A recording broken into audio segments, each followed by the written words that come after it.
सिंध में भी तफरीही मकामात की कमी नहीं। दरिया सिंध का अलमंजर खूबसूरती के बायस सयाहों को अपनी जानिब खींचता है। मजीद इस हवाले से जानेंगे हैदराबाद से नुमाइंदा बोल गुलाम शबीर अराई से। जी गुलाम शबीर। बिल्कुल, सिंध की झीलें, नहरें और बिलखुसूस दरिया सिंध का अलमंजर का नज़ारा जो कि सियाहों को अपने दिलकश मनाजर की तरफ रागिब करता है। बिल्कुल दरिया सिंध अलमंजर के मकाम पर इस वक्त मैं मौजूद हूँ और यहाँ पर कश्ती रानी का सफ़र जो है वो हम कर रहे हैं और एक फैमिली हमारे साथ मौजूद है जो कि दादू से आई हुई है।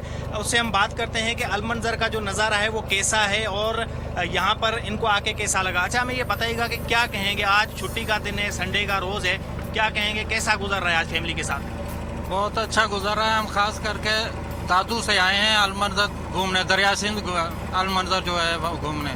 यहाँ अभी तो इतना रश नहीं है लेकिन शाम को बहुत ज़्यादा रश हो जाता है। यहाँ का पल्ला मच्छी खाने के बहुत माना अच्छी चीज़ है और शौक़ से खाते हैं लोग बहुत। तो हम भी इसी मकसद के लिए आए हैं। अब कश्ती में दरिया सिंध घूम रहे हैं। ख़ास तौर पे यहाँ पे जो मछलियाँ होती हैं जिसमें रव है, खगा है और पल्ला, वो खाया जाता है और टेस्ट जो है उसका मज़ा दोबाला हो जाता है। कश्ती रानी का सिलसिला जो है वो भी शाम तक जारी रहता है। जी ठीक है गुलाम शबीर अराई, बहुत शुक्रिया आपका। सब्सक्राइब करें और बेल दबाएं ताकि कोई खबर रह न जाए।